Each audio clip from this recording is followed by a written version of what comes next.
নেবে 10 বিঘা জমি, হালের গরু এক জোড়া।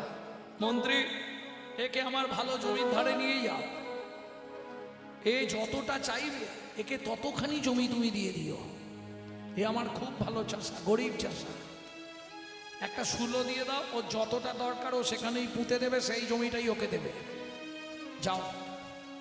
চাষা মনে মনে ভাবছে, জমিদার বলেছে যতটা দরকার নাও, লোহে পাপে মৃত্যু।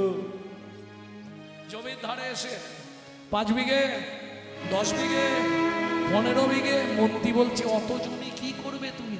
বলে আরে শোনো না, আমি না ভোগ করি, আমার নাতিপুতিরা ভোগ করবে। 20 বিঘে, 25 বিঘে। আবার মন্ত্রী বলছে আরে কি করবে এত জমি? 30 বিঘে, 35 বিঘের মাথায় গিয়ে পাটি মুখ থুবড়ে পড়েছে। মন্ত্রী ঘোড়ার পিঠ থেকে নেমে ডাকছে, ও ভাই ওঠো, শুলো পুঁতো। আর কে শুলো পুঁতবে?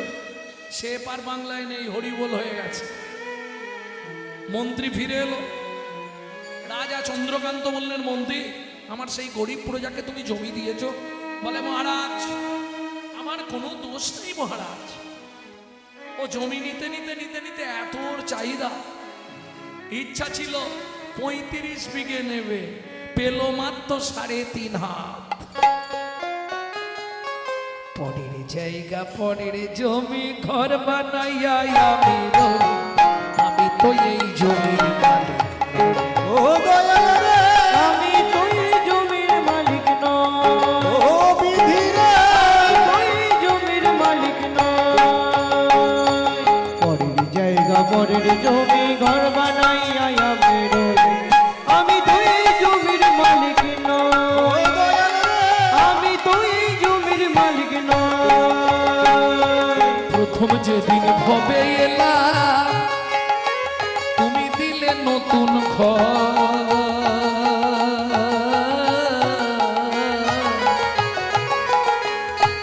ঘরের কথা ভাবতে ভাবতে, ঘরের কথা ভাবতে ভাবতে, ঘরের কথা ভাবতে ভাবতে, ঘরের কথা ভাবতে ভাবতে তোমায় করলাম পর। ও মাইরা, কেউ তো বলতে পারবেন আপনার ঘরের দরজাটা কবে খুলেছিল? তারিখ? ঘরের দরজা খোলার তারিখ কেউ বলতে পারবেন না? হবে? আপনি জন্মের তারিখটা বলতে পারবেন, দরজা খোলার তারিখ বলতে পারবেন না। কেন? মায়ের পেটে থাকাকালীন দরজা খুললে তবে বাচ্চা বাইরে আসার জন্য ছটফট করে, তাহলে দরজা খোলার তারিখ বলতে পারবে। আচ্ছা ওটা বাদ দিয়ে দিলাম, বন্ধের তারিখটা তো বলতে পারবে।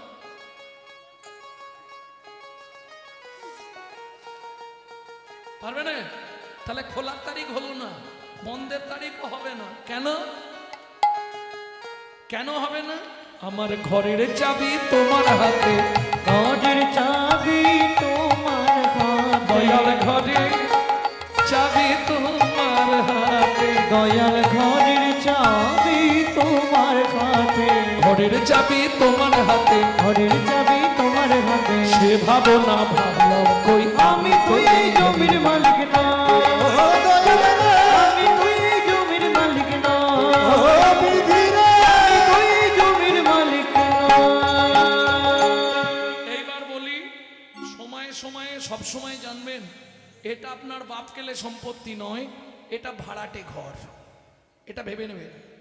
যদি কলকাতায় আপনাদের কোনো আত্মীয় স্বজন থাকে ভাড়া বাড়িতে, ফোন করে জেনে নেবেন কলকাতার সিস্টেম আমাদের এদিকে সিস্টেম এক, ভাড়া চাইবেও না, সময় আপনাকে ভাড়া পেমেন্ট করতে হবে। নালে কি করে বুঝবেন যে ভাড়া দিইনি বলে কিছু প্রবলেম হচ্ছে? বাথরুমে ঢুকবেন, কল খুলবেন, জল পড়বে না।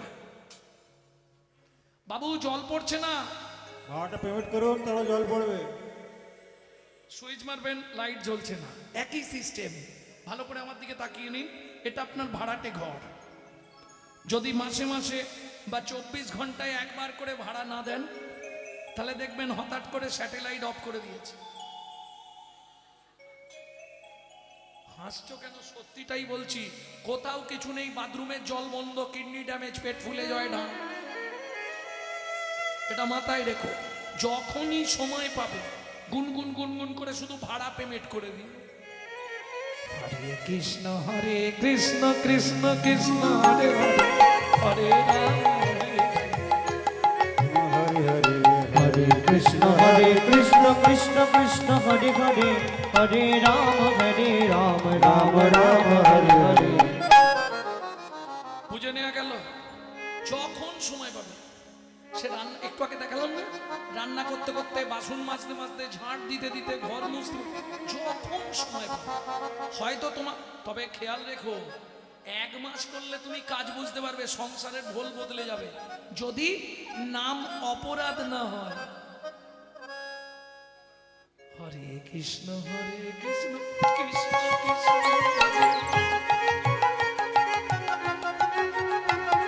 কিছু বুঝলে? হরে কৃষ্ণ কৃষ্ণ কৃষ্ণ হরে,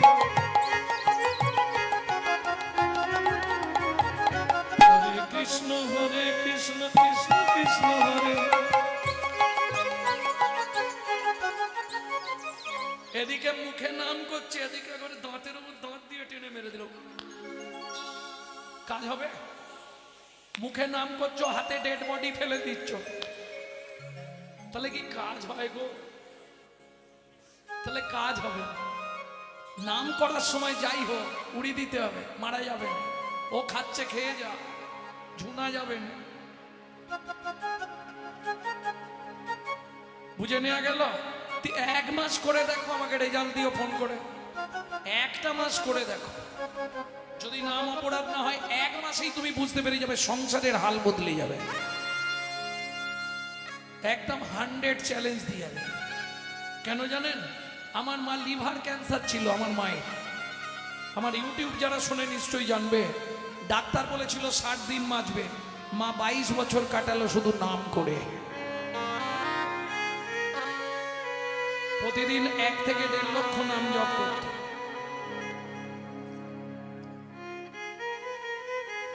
মন্ত্রী ফিরে এলো, রাজা জিজ্ঞেস করলো, মন্ত্রী এবার আমি তাহলে দানব্রত যজ্ঞ শেষ করি।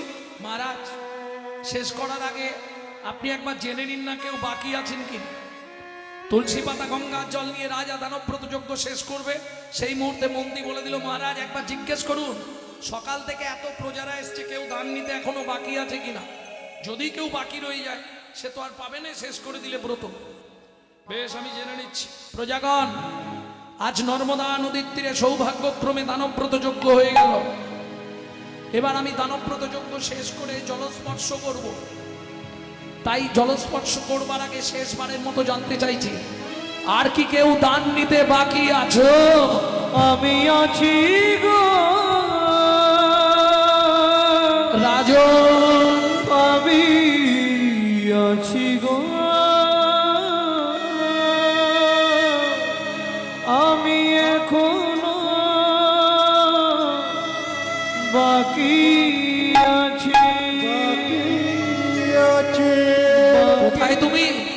আসছি মহারাজ, এক্ষুনি আসছি।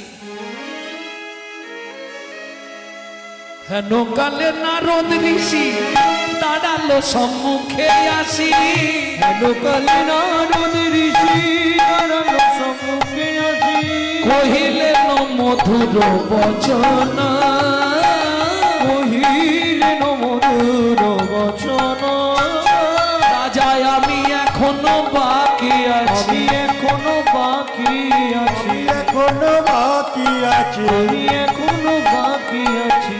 আমায় দান করো রাজা, আমি এখনো বাকি আছি। আমায় দান করো রাজা, তোমার দান গ্রহণের অভিলাষী হরি। আমায় দান করো রাজা, গ্রহণের অভিলাষী, আমায় দান করো রাজা, আমি এখনো বাকি আছি। আমি এখনো বাকি আছি।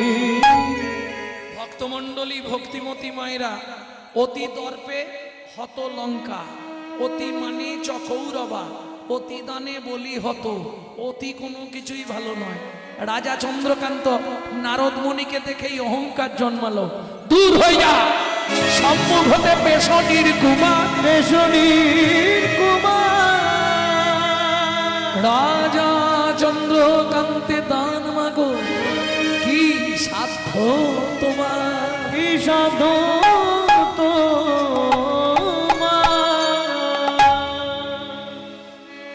যার জন্মকর্মের ঠিক নেই, দাসীর পুত্র পেশনির কুমার, তাকে রাজা চন্দ্রকান্ত দান দেয় না। শুনুন মহারাজ, দান যদি না দেন ভদ্রভাবে বলবেন আমি চলে যাব, কিন্তু আপনি যে কথাগুলো বললেন এগুলো ফিরিয়ে নিতে পারবেন? আমার জন্মকর্মের ঠিক নেই, আমি পেশনির কুমার, আমি দাসীর পুত্র। মন্ত্রী মন্ত্রী মহারাজ, একে ঘাড় ধাক্কা দিয়ে বার করে দাও। কি হলো জানো? 80 মণ দুধে 1 ফোঁটা গোচনা পড়ে গেল। শুনুন মহারাজ, সারাদিন ধরে আপনি যে পুণ্য সঞ্চয় করলেন সব পাপে পরিণত হলো। স্তব্ধ হও মহারাজ, আমি চলে যাচ্ছি, দান আমাকে দিতে হবে। মহারাজ, দানের প্রয়োজন আমার নেই, আমি চলে যাচ্ছি, কিন্তু যাবার আগে একটা কথা বলে যাচ্ছি। শুনেছিলাম আপনি নাকি ধার্মিক রাজা, এসে দেখলাম আপনি যে চণ্ডালের মতো আমার সঙ্গে ব্যবহার করলেন। আমি নারদ মুনি বলে যাচ্ছি, আগত জন্মে আপনাকে নিষাদ কুলে চণ্ডালের ঘরেই জন্ম নিতে হবে। যেই না বলা, ও মাইরা, একটু আগে বলছিলাম নারী পারে বাঁচাতে আর নারী পারে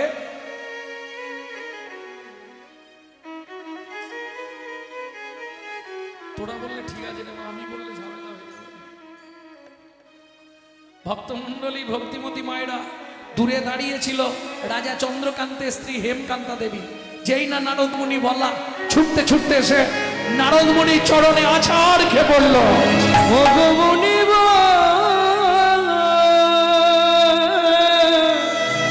একই অভিশাপ তুমি দিলে,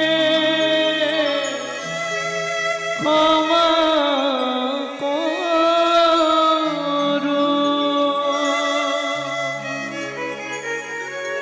না জেনে না বুঝে আমার স্বামী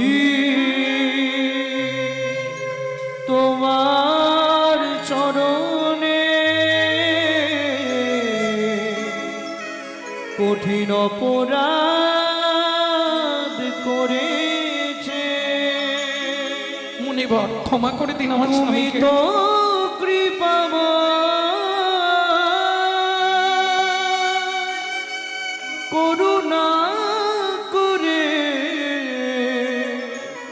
এই অভাগীরে কৃপা করো।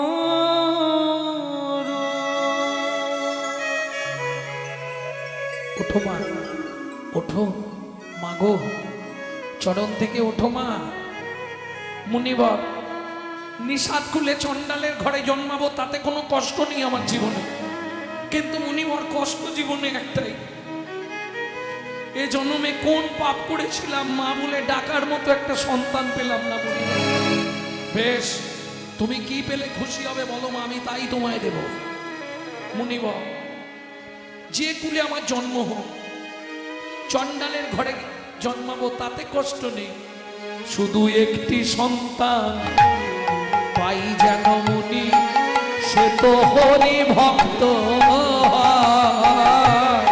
একটি সন্তান পাই যেন মুনি, সে তো হরি ভক্ত। তুমি এই কৃপা করো মুনি, তুমি কৃপা করমণি, সে তো ত্রিভুবন করবে জয়। একটি সন্তান দাও গো মুনি, যেন কৃষ্ণ ভক্ত। একটি সন্তান পাই জনমনি, সে হরি ভক্ত। তথাস্তু মা। ভগবান তোমার এই ইচ্ছা পূর্ণ করবে। এত বলি নারদ মুনি করিল গমন, করিল গমন, রাজা রানী হইল দোহার, একত্রে মরণ। একত্রে জানেন মরণ। কোন ব্রত করলে স্বামী স্ত্রী একসঙ্গে 7টা জন্ম থাকা যায়?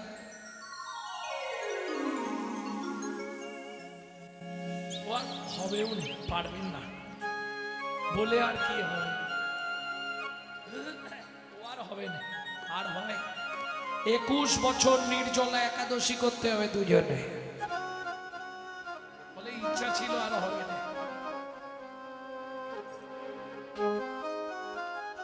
যারা সবে শুরু করছেন জীবন, যদি পারেন এখন থেকে, যদি মনে হয় যে এই স্বামীটা আমার বারবার হলে ভালো হয়, বুঝলেন না, যে আমি একে নিয়েই পরপর থাকতে চাই, তাহলে এই ব্রতটা করতে পারেন 21 বছর নির্জলা একাদশী ব্রত।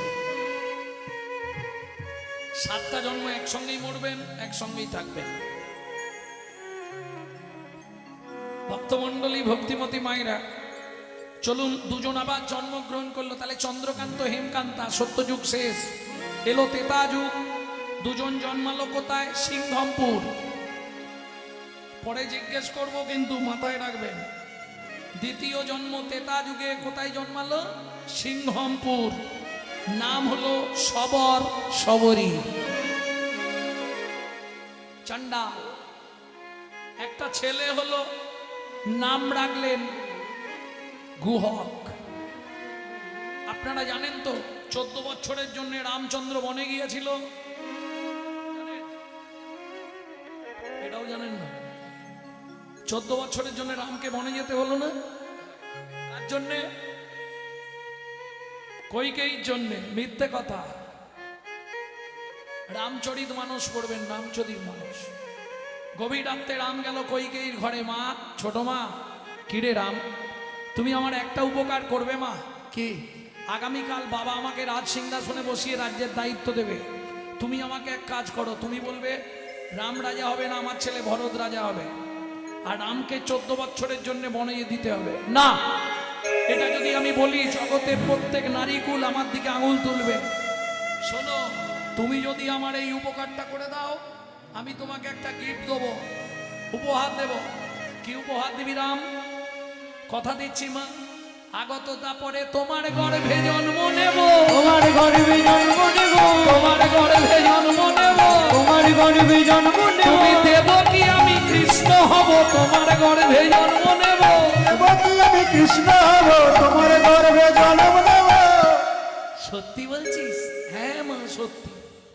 ঠিক আছে, তাহলে বলবো, কিন্তু হ্যাঁ রে রাম, সত্যিটা আমাকে অন্তত বল, 14 বছর তুই বনে গিয়ে কি করবি? জানেন কি করার জন্য গেছিল? কি করবি 14 বছর বনে গিয়ে? শুনবে মা, শিব দুর্গার বিয়ের সময় ব্রহ্মা পুরোহিত ছিল। দুর্গা রূপ দেখে ব্রহ্মার রতি খলসিত হয়ে পড়েছিল বালির ওপর। 60,000 বালির গায়ে লেগেছিল। তারা জন্মেছিল 60,000 বাল্যখিল্য মুনি। এই রামচন্দ্র অবতারে 14 বছর ধরে 60,000 বাল্যখিল্য মুনিদের উদ্ধার করব।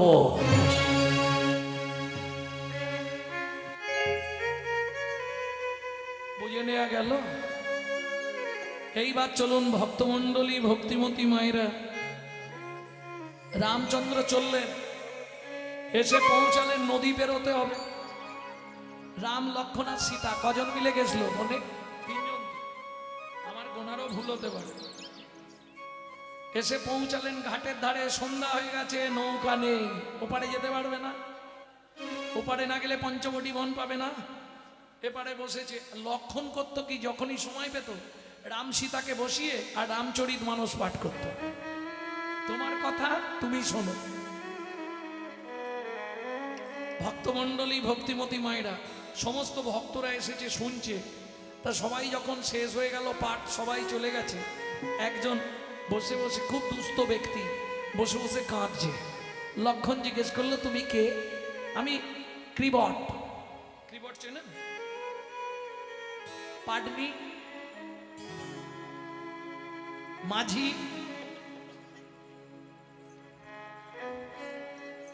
কিবট মানেও মাঝি, পাটনি মানেও মাঝি, আর মাঝি মানে তো জানেন। মাঝি মানে বোঝেন তো? তা তুই কাঁদছিস কেন? লক্ষণ ঠাকুর, আমাদের এই ঘাটে তো ভালো ভালো নৌকা থাকে, ময়ূরপঙ্খী নৌকা, সোনার নৌকা। তা আমার খুব ইচ্ছা কালকে যদি সকালে প্রভু আমার নৌকায় করে একটু পার হয়, তবে আমার নৌকাটা একটু ভাঙা। প্রভু তো ভাঙা নৌকায় উঠবে না, তুমি যদি একটু বলে কয়ে প্রভুকে আমার নৌকায় তুলে দাও। বললে ঠিক আছে, কাল ঘাটে কারো নৌকা থাকবে না, তুই একাই থাকবি। পরের দিন সকালবেলায় ভোরবেলা মাধব এসে গেছে ঘাটে, মাধব মাঝি ঘাটে এসে গেছে, কিন্তু ওই নৌকাটা নাঙড় করে উল্টো দিকে তাকিয়ে বসে আছে, একবারে তীরে ঠেকায় নেই। নৌকাটা জলের খানিকটা দূরে রেখেছে, রেখে উল্টো দিকে মুখ ঘুরে বসে আছে। ঘাটে এসে রামচন্দ্র ডাক দিয়েছে, ও মাঝি ভাই,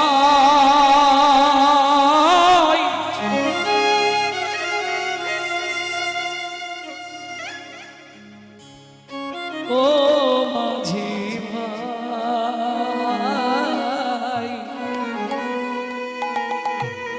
তীরে লাগাও তোরি মাঝি, তীরে লাগাও তোরি, ও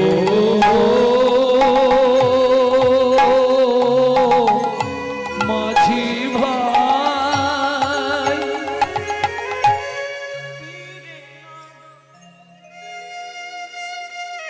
মাধব মাঝি সাড়া দিচ্ছে না, মুখ ঘুরিয়ে বসে আছে। এইবার লক্ষণ রেগে গিয়ে বলছে, এই মাঝি শুনতে পাচ্ছ না দাদা কতক্ষণ ধরে ডাকছে? রামচন্দ্র বলছে, লক্ষণ কাউকে অসম্মান করিস না ভাই, এই মাঝি বলতে নেই, ও মাঝি বল, কি মাঝি আসুন বল, কিন্তু এই মাঝি কথাটা ঠিক বোঝাচ্ছে। প্রত্যেকটা জীবের মধ্যেই ভগবান বিরাজমান, প্রত্যেক সম্মান পাবার যোগ্য, কাউকে অসম্মান করে কথা বলা ঠিক নয়। মাধব মাঝি বলছে, প্রভু তুমি ডাকছো আমি শুনতে পাচ্ছি, কিন্তু আমি ইচ্ছা করেই সাড়া দিই। সে কি রে, ইচ্ছা করে সাড়া দিসনি কেন? রামচন্দ্র তো রেগে যাওয়ার লোক নয়, সাড়া দিসনি কেন মাধব বল? বললে, প্রভু তোমাকে একটা শিক্ষা দেবো বলে আমি সাড়া দিই। কি শিক্ষা দিবি মাধব? তুমি ভাবো এই ভব সংসারে কত জ্বালা কত যন্ত্রণা সহ্য করে কত জীব ভব সিন্ধু পাড়ের ঘাটে এসে যখন মাঝি দেখা দাও মাঝি দেখা দাও বলে বারবার ডাকে, সেদিন তুমি কি সাড়া দাও? এইবার তুমি ভাবো মাঝি যদি সাড়া না দেয়, যারা পার হয় তখন তাদের মনে কত কষ্ট হয়, সেইটা বোঝাবার জন্যে তোমাকে আমি সাড়া দিই। বাহ বাহ মাধব বাহ, নৌকা নিয়ে আয়, উঠতে হবে, তাড়াতাড়ি যাব। ও মাইরা, সীতা লক্ষণ নৌকায় উঠে গেল, কিন্তু রামকে নৌকায় উঠতে দিচ্ছে না। দাঁড়াও, শোনো প্রভু, তোমার সঙ্গে আমার কোনো শত্রুতা নেই, কিন্তু তোমার পাটার সঙ্গে আমার শত্রুতা। কেন রে মাধব? কালকে শুনেছি তোমার পা নাকি একটা পাথরে লেগে গিয়ে পাথরটা মেয়ে ছেলে হয়ে গেছে। পাশান মহল্লা উঠবা, আজকে আমার নৌকায় লেগে নৌকাটাও যদি মেয়ে ছেলে হয়ে যায়, বাড়িতে বউ আছে, ঝগড়া বেঁধে যাবে। আগে তোমার পাটা ভালো করে ধোয়াবো, তারপর তোমাকে আমি নৌকায় তুলবো।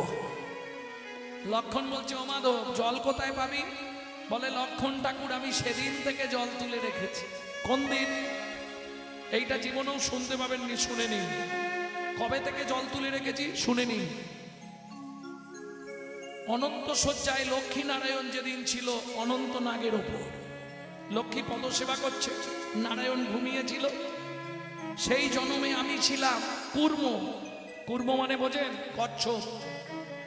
সবাই বলে ভগবানের চরণে নাকি জাদু আছে। আমি বারবার ওই অনন্ত শয্যায় উঠেছিলাম ভগবানের চরণটা একবার জিভ দিয়ে চেটে দেখবো বলে, কিন্তু মা লক্ষ্মী আমাকে দূর করে ছুঁড়ে ফেলে দিল। আমি চেদ হয়ে সমুদ্রের নোনা জলে পড়ে গেলাম, নাকে মুখে জল ঢুকে গেল, কাঁদতে কাঁদতে বললাম, ভগবান আমার এ জন্মে আর বোধহয় তোমার চরণ পাওয়া হলো না। তখন ভগবান, তোমার হয়তো আজকে মনে নেই, তুমি কথা দিয়েছিলে কুর্ম, তুই দুঃখ করিস না, আগত তেতা যুগে তুই হবি মাধব মাঝি, আমি হব রামচন্দ্র। যেদিন আমি ঘাটে যাব তুই আজ থেকে চোখের জলটা জমিয়ে রাখ, তুই সেদিন চরণ ধোয়ায়ে তুই সেদিন চরণ ধোয়ায়ে দিবি। মাধব তোর মনের আশা পূরণ করবি, তুই সেদিন চরণ ধোয়ায়ে দিবি। তোর মনের আশা পূরণ করবি, সেদিন চরণ ধুয়ায়ে দিবি। মাধব মাঝি চোখের জল দিয়ে রামচন্দ্রের চরণটা ধুইয়ে দিল। রামচন্দ্রকে নিয়ে গিয়ে বসিয়ে দিয়েছে, পা তুলতে দেয়নি, পাটা ঝুলি রেখেছে। এইবার তরি টানতে শুরু করেছে। প্রভু এবার তাহলে নৌকা ছাড়ি, ছাড় মাধব। তরি চলে হেইয়া হেইয়া হেইয়া রে, তোরি চলে হেইয়া হেইয়া হেইয়া রে। এতদিনে মনির আশা পূরণ হইল, চলে হেইয়া হেইয়া, হেইয়া রে। প্রভুরে লইয়া মাধব নৌকাতে বসাইল, চলে হেইয়া হেইয়া হেইয়া রে। আনন্দ বাড়িল মনে, আনন্দ হইল, চলে হেইয়া হেইয়া হেইয়া রে। এবার নৌকার ওই উপরে মাধব নাচিতে লাগিল, চলে হেইয়া। হেইয়া হেইয়া রে। আরে এই মাধব, নৌকা যে উল্টে যাবে, ওরকম দাপাচ্ছিস কেন পা দিয়ে? মাধব বলছে, প্রভু তোমাকে শিক্ষা দেওয়ার জন্য দাপাচ্ছি। কেন, কি শিক্ষা দিবি? তুমি ভাবো সংসার সমুদ্রে জীব জগৎ যখন তাল বেতালে পড়ে, মরে কি বাঁচি, বাঁচি কি মরি, তখন তাদের কেমন হয় বা তুমি নিজেই ভাবো, অনুভব করো। এই ঘাটে তাড়াতাড়ি ঠেকা। মাধব বলে, আগে কথা দাও, চিন্তা করতে হবে না তোকে, ভাড়া তো ভাড়া আমি দিয়ে দেবো। মাধব মাঝি বলছে, ভাড়া চাই না। কেন, ভাড়া নিবি না? বলে, এই দেখো এটা কিরম কথা, একই জগতের লোক হলে কেউ কারো থেকে টাকা নেয়, তার মানে তুই কি বলতে চাইছিস মাধব?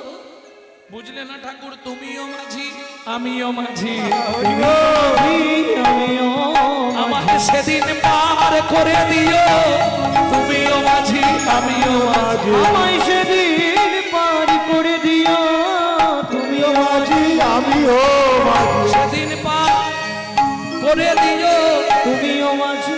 যেদিন ভব সিন্ধু ঘাটে যাব, সেদিন পার হরি সুন্দর ঘাটে যাব, সেদিন পার করে দিও, তুমিও মাঝি আমিও মাঝি। ঠিক আছে, নে ঠেকা, ঘাটে তরি ঠেকা, কথা দাও। আমার যেদিন প্রাণ যাবে তুমিও ঘাটে তরি ঠেকিয়ে দেবে, দেব। এইবার লক্ষণ সীতা নেমে গেছে, রাম মাধব নৌকাটা নোঙর লাগাতে গেছে যাতে নৌকাটা না ভেসে যায়। সেই সুযোগে রামচন্দ্র নৌকায় দাঁড়িয়ে পড়লেন, আর সঙ্গে সঙ্গে রামচন্দ্রের চরণের পরশ পেয়ে মাধবের কাঠের তরি সোনার হলো, তরি সোনার হলো, কাঠের তরি সোনার হলো, কাঠের তরি সোনার হলো।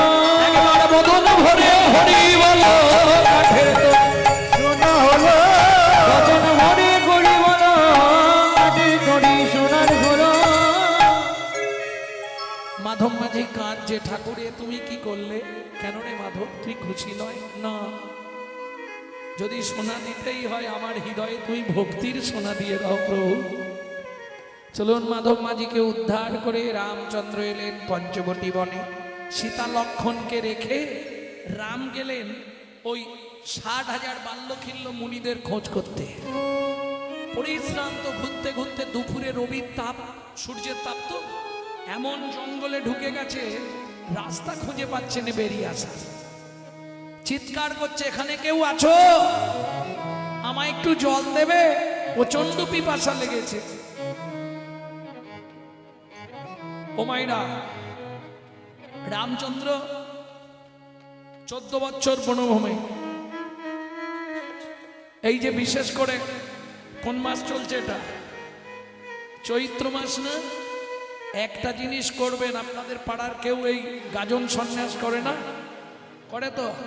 ছলে বলে কলে কৌশলে যে কোনো প্রকারে তাকে এক গ্লাস জল খাওয়াবেন। বলে দিলে সে খাবে না, বলবো? যদি খাওয়াতে পারেন তার 100 পুণ্যের 25 আপনার। যদি খাইয়ে দিতে পারে শাস্তি আছে। এটাকে বলে শিব কাজ। এই ব্রত করলে 7 জন্মের পাপ বিনাশ হয়ে যায়। যদি পারেন, যারা করেন তারা তো আছেন, যারা করেননি তারাও করার চেষ্টা করবেন। বিশেষ করে শেষ যে 3 দিন মহাভোগ, নীল আর চড়ক, এই 3টে দিন যদি উপবাস করে আপনি শিবের আরাধনা করতে পারেন, তাহলে আপনি মনে হয় পৃথিবীতে সেই রকম একজন হয়ে যাবেন। তবে একটা কাজ করতে হবে। মহাভোগের দিন কি করবেন? একদম স্নান করে শিবের কাছে যাবেন, 2টো তুলসী পাতা নেবেন, চোখে জল লাগাবেন, শিবের লিঙ্গের ওপর চাপিয়ে দেবেন। চিন্তায় পড়লেন নাকি? শিবকে কি পাতা দিতে হয়? বেল পাতা, তুলসী পাতা দেয় না? আমি তো জানতাম তুলসী পাতাই দেয়। তুলসী পাতা দেওয়া যাবে না তো?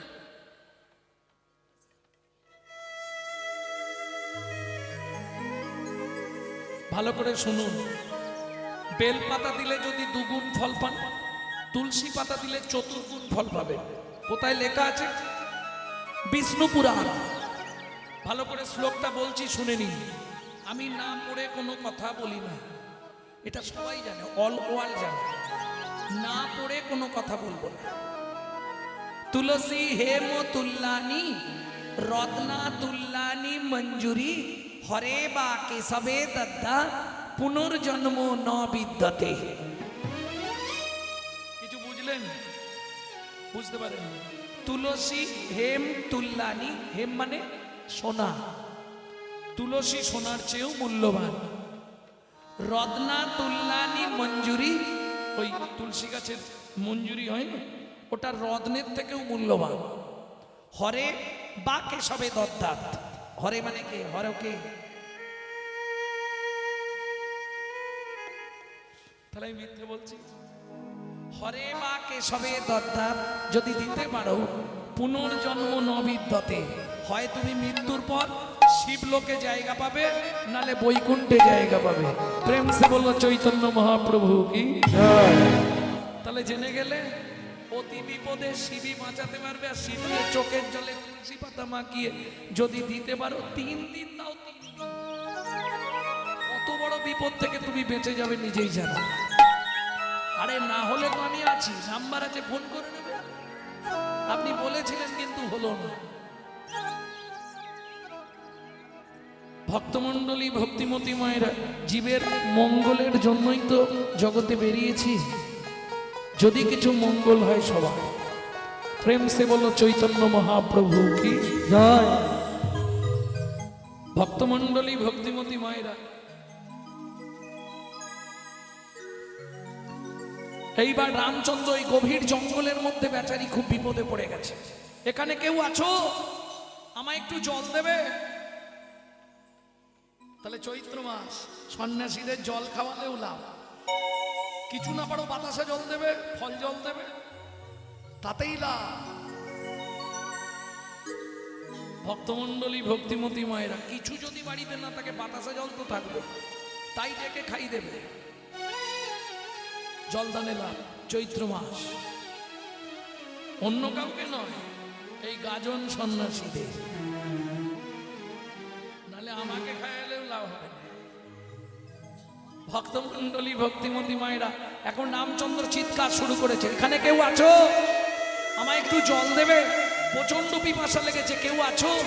সেই সময় আসতে সবরী মায়ের ছোট্ট ছেলে গুহা কাঠ কুড়াতে গেছিল জঙ্গলে, আর কাঠ কুড়িয়ে নিয়ে আসছিল। কাঠের বোঝাটা নামিয়ে রেখে বলে, ও লোকটা, তুমি এখানে কি করছো? একটু জল দাও না। এখানে কোথাও জল নেই। একটু জল দাও না, গলা শুকিয়ে গেছে, আমি যে মরেই যাব। ছেলেটা বলে ঠিক আছে দাঁড়াও আমি দেখছি। বাচ্চা ছেলের বুদ্ধি, ছুটে গেছে কচু বাগানে, কচু গাছের কাছে গিয়ে একটা কচু পাতা ছিঁড়েছে আর চোখের নিচে কচু পাতাটা ধরেছে, তর্জনী আঙুলটা চোখের মধ্যে দিয়ে ঘষা দিয়ে দিয়ে জল বার করছে। রামচরণ সুখ ভজমন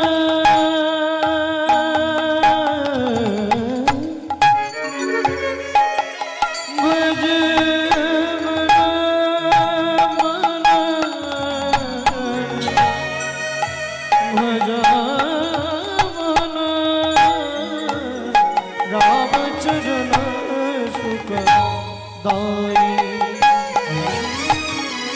जाको चरण में पासन उतारो, जाको चरण में पाषाण उतारो, माधव तरनी शरणकारी, राम चरण सुख ভজ মন রামচরণ সুখ এই যে ও লোকটা এই কচু পাতা একটু জল এনেছি খাবে, দাও। রামচন্দ্র কচু পাতা জলটা, হ্যাঁ রে খোকা এটা কি জল? তুমি পেয়েছো যে ভাগ্য ভালো, এখানে কোথাও জল নেই, আমি চোখ থেকে জল বার করে তোমায় দিলাম। যেই বলেছি চোখ থেকে জল বার করে দিলাম, ছুটে গিয়ে রামচন্দ্র গুহককে বুকের মধ্যে জড়িয়ে ধরলো, আর যেই বুকের মধ্যে জড়িয়ে ধরলো গুহক চিৎকার করে উঠল, ঠাকুর! সর্বনাশ হয়ে গেল। কিরে তুমি আমায় ছুঁয়ে ফেললে? তুমি তো ঠাকুর, আমি তো চণ্ডালের ছেলে, আমার নাম গুহক, তোমার নাম? আমার নাম শ্রী রামচন্দ্র। তুমি আমায় ছুলে ঠাকুর, তোমার তো জাত মরে গেল। কে বলেছে গুহক? পাড়ার লোকেরা বলে আমাদের দেখলে নাকি স্নান করতে হয়, আমরা মেলেচ্ছ জাতি। শোন গুহক, শাস্ত্র কি বলে জানিস? কি ঠাকুর? চণ্ডাল হপি মুনি শ্রেষ্ঠ, হরি ভক্তি পরায়ণা। ভক্তমণ্ডলী ভক্তিমতী মায়েরা বিশাল বংশে জন্মগ্রহণ করলো ছেলে। কিঙ্কুলেন বিশালেন গুণহীনস্তি যৌনরা, অকুলীন শাস্তজ্ঞ দৈব তৈরবি পূজ্যতে। কিছু বুঝলেন? বিশাল বংশে জন্মগ্রহণ করেছে, বিশাল নাম ডাক, কিন্তু সন্ধ্যের পরেই পা টলে যায়। কি লাভ হলো? কিঙ্কুলেন বিশালেন গুণহীনস্তি যৌনরা, অকুলীন শাস্তজ্ঞ, মুচির ছেলে, সে যদি শাস্তজ্ঞ হয়, দৈব তৈরবি পূজ্যতে, দেবতারাও তার পূজা করে।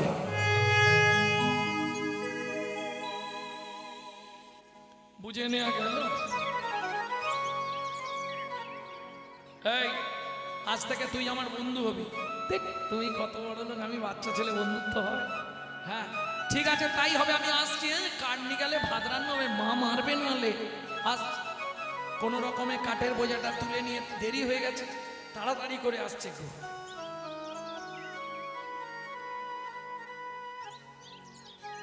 কাঠের বোঝা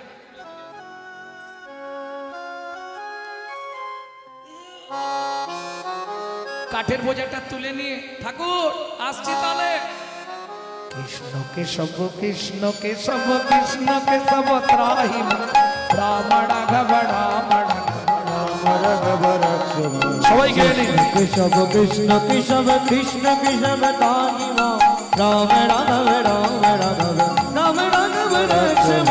কৃষ্ণ কেশব কৃষ্ণ কেশব কৃষ্ণ কেশব তাহি রাম রাঘব রাম রাঘব রাম রাঘব রাঘব। কেশব কৃষ্ণ কেশব কৃষ্ণ কেশব তাই রাম রাঘব রাম রাঘব রাম রাঘব রাঘব। কেশব কৃষ্ণ কেশব কৃষ্ণ কেশব তাহি রাম রাঘব রাম রাঘব রাম রাঘব রাঘব। গুহক কি মা এত দেরি কেন? ও মা বলছি আগে কাটটা না ভাই।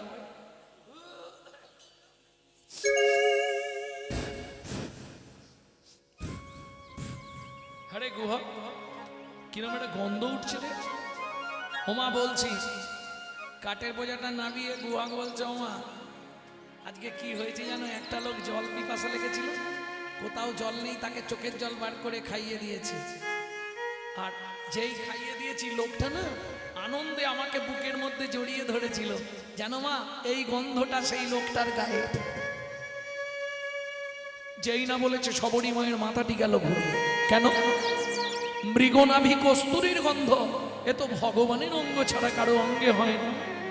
গুহাকের হাত দুটো ধরে বলছে, গুহাক রে সত্যি করে বল নাই ওমা, গুহাক রে তুই কাকে জল খাওয়ালি, তুই কাকে জল খাওয়ালি, বলি সত্যি করে বল নাই ওবা, তুই কাকে জল খাওয়ালি। ওরে সত্যি করে বল নাই ওবা, কাকে জল খাওয়ালি। গুহক বলে, মা গো আমি তাকে চিনি না, আমি তো তাকে চিনি না। সে আমায় জড়িয়ে ধরে বলল, আজ থেকে তুই আমার বন্ধু হবি। সবরী বলে, গুহক রে নাম বলেনে? ওমার নামটা বলেছিল কি চন্দ্র, মনে কর, মনে পড়েছে আমচন্দ্র। এই গুহা ঠিক করে বল, আম নয় অন্য কিছু বলেছে, রামচন্দ্র। যেই না বলা সবরী মায়ের মাথা গেল ঘুরে। কেন? সবরী মা মতঙ্গ মুনির শিষ্য, যাদের আরাধ্য ভগবান হলো রামচন্দ্র। কতদিন ধরে রামের প্রতীক্ষায় বসে আছে মা। মা হয়ে ছেলের হাতটা ধরে বলছে, বাবা কি তোর বন্ধুকে একবার আমাদের বাড়িতে আনবি? ও মা তুমি যদি বলো আমি আনতে পারবো, তবে দু একটা মিথ্যে কথা বলতে হবে। মায়ের জন্য না হয় বলবি। ওমা মিথ্যে বললে পাপ হবে না, কান ধরে বলবি। কান ধরে বললে পাপ হবে না মা? না। কেন? কানে গুরুদেব আছে না, গুরুদেবের কাছে ক্ষমা চেয়ে নিবি। ঠিক আছে।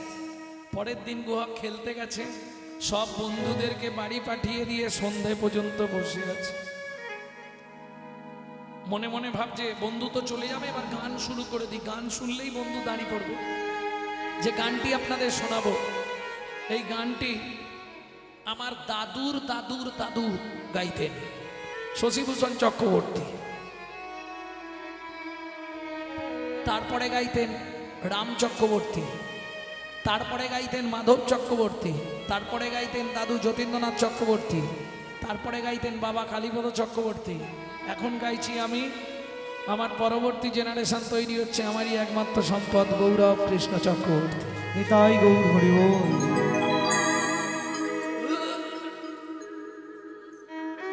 গুহা গান শুরু করে দিল।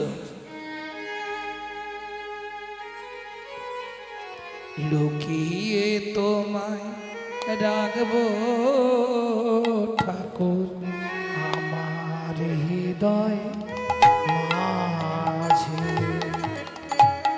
লুকিয়ে তোমার রাখবো ঠাকুর আমার হিয়ার মাঝে, লুকিয়ে তোমার রাখবো ঠাকুর আমার হৃদয় মাঝে। আমি মনে মনে তোমার পূজা, আমি মনে মনে তোমার পূজা করব সকাল সাজে।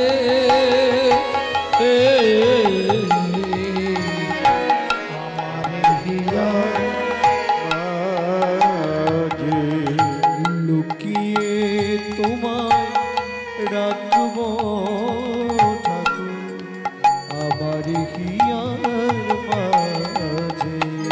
কিরে গুহা এখনো বসে আছিস? সন্ধ্যা নেমে এলো, বাড়ি যাবি না? ঠাকুর কি বলবো বলো তো, তোমাকে পায়ে এমন লেগেছে না, যেতে পারছি না। ভগবান বলে তাহলে কাঁধে করে দিয়ে আসবো, তাহলে তো ভালোই হয়। গুহক মনে মনে ভাবছে কাঁধে করে নিয়ে গেলে মাকে ডেকে তোমাকে দেখিয়ে দেবো। আর রামচন্দ্র মনে মনে বলছে, গুহক রে তোকে কাঁধে তুলে নিয়ে গেলে আমারও ভালো হয়। কেন?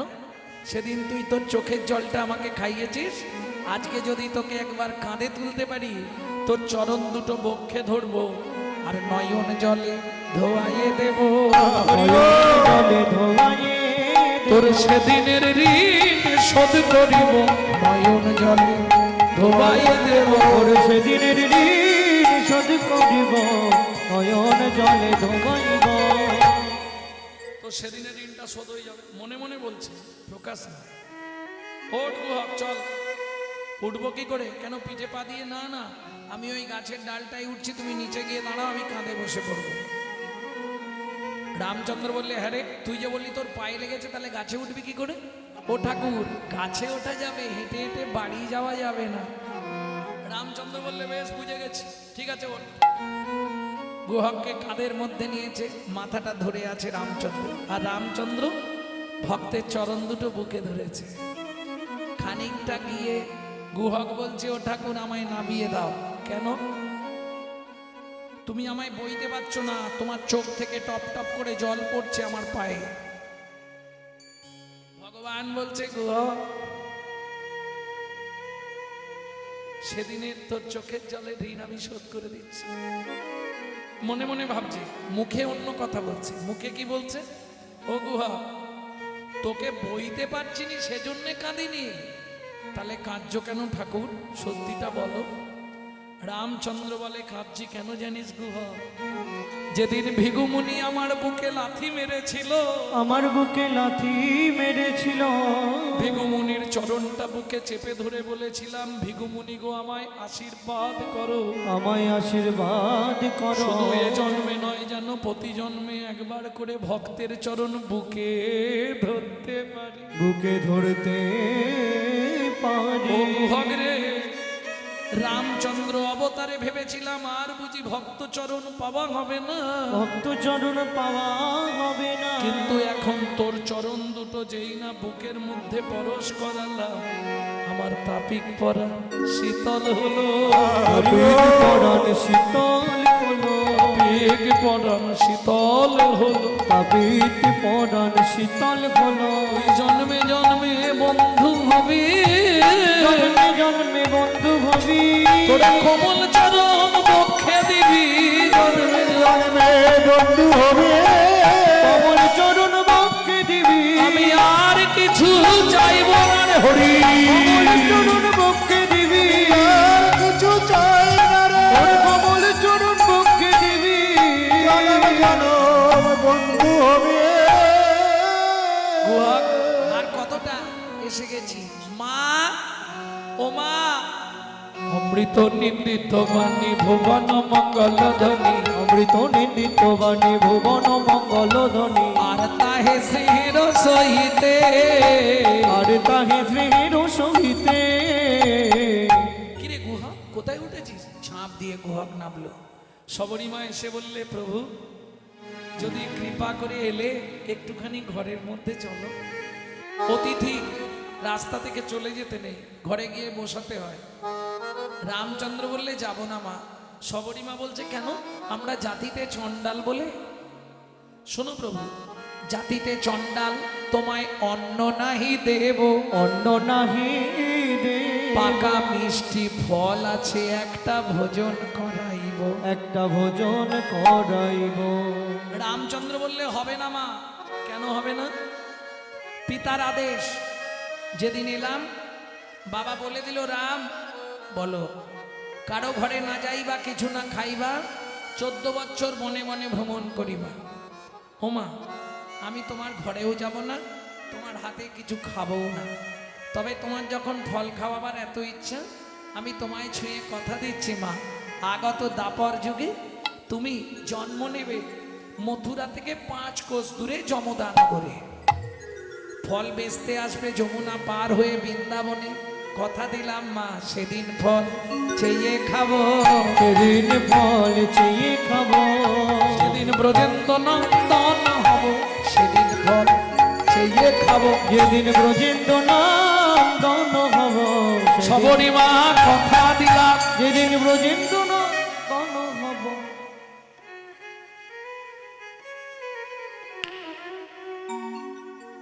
তোমায় কথা দিচ্ছি সেদিন ফল চেয়ে খাবো, সেদিন ফল চেয়ে খাবো, যেদিন ব্রজেন্দ্র নন্দন বলি সবরি মা কথা দিলাম, গোবিন্দ নন্দন হব, সবরি হরি বল। গোবিন্দ নন্দন হব। সেদিন ফল চেয়ে খাবো। তাহলে সত্যযুগে চন্দ্রকান্ত হেমকান্তা, তারপরে সবরি নাকি তেতা যুগে সবরি, তারপরে তারাই জন্ম নিল কিরাত কিরিতানি, অর্থাৎ বেদ বেদিনী। চলুন, বেদ অন্ধ হয়ে গেল, সেই সময় বেদিনী মথুরার বাগান থেকে ফল পাড়ে আর যমুনা পার হয়ে ফল বেচতে আসে। ওই কৃষ্ণ ফেলছিল, দেখতে পেয়েছি।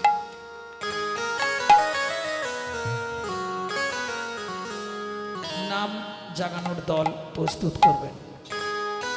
তোরাকে ফল নিবিরে এলাম ফল বিকিতে, তোরাকে ফল নিবিড়ে এলাম ফল বেচিতে, তোরাকে ফল নিবিড়ে এলাম ফল বেচিতে। আমারি ভয়, আমারি ভয়, আমারি ফল একবার খেলে অমর কবে সে। ফল নিবিড়ে এলাম ফল বেচিতে, তোরাকে ফল নিবিড়ে এলাম ফল বেচিতে। ফল লেহ ডাকে পুনো পুনো সে গো, ফল লেহ ডাকে পুন পুন সে হো। ফল লেহ ডাকে পুনো পুনো সে গো। ফল লেহ ডাকে পুন পুন সে হো। আমারি ভয়, আমারি ভয়, আমারি ভয় একবার গেলে অমর কবে সে। ফল নেবে গো এলাম ফল দেখিতে, তোরাকে ফল দিবি গো এলাম ফল দেখিতে।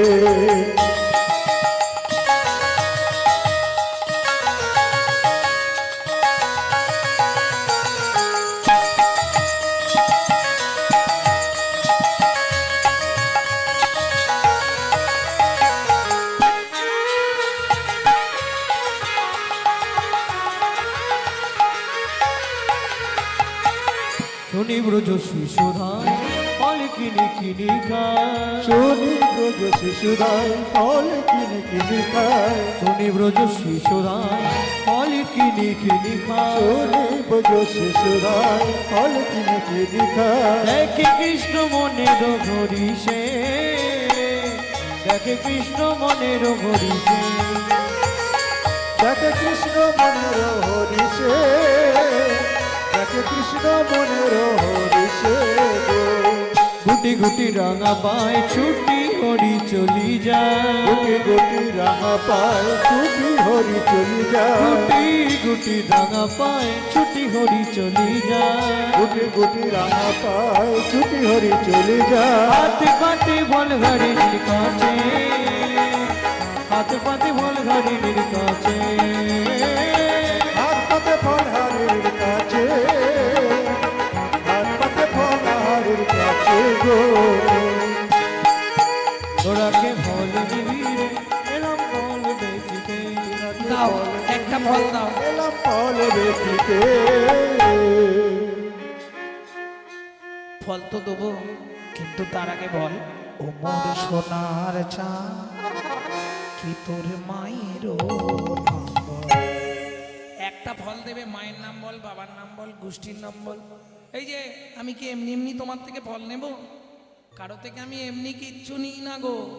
দাঁড়াও আসছি। ভগবান ছুটে গেলেন কোথায়? উঠানে। উঠানে কি মেলা ছিল? শুনি কৃষ্ণ কৌতূহলী ধান্য লইয়া এক অঞ্জলি, শুনি কৃষ্ণ কৌতূহলী ধান্য লইয়া এক অঞ্জলি। পর হইতে পড়িতে পড়িতে, ও তার কর হইতে পড়িতে পড়িতে। ছোট ছোট হাত তো সব হাত থেকে পড়ে যাচ্ছে। এই শেষ তত্ত্ব একটা শুনে নাও, গোপন তত্ত্ব। হাত থেকে ধানগুলো পড়ে যাচ্ছে, তার উপর ভগবান পা তুলে দিচ্ছে। পা তুললে কি হচ্ছে? ধানগুলো চিপে যাচ্ছে না? চিপিটকের সৃষ্টি হচ্ছে। চিপিটক চিপিটক চিড়ে চিড়ে তারা বলছে গোবিন্দ তুমি তো চলে যাচ্ছ, আমাদের কি হবে? বললে এ জন্মে তোদের কৃপা হবে না।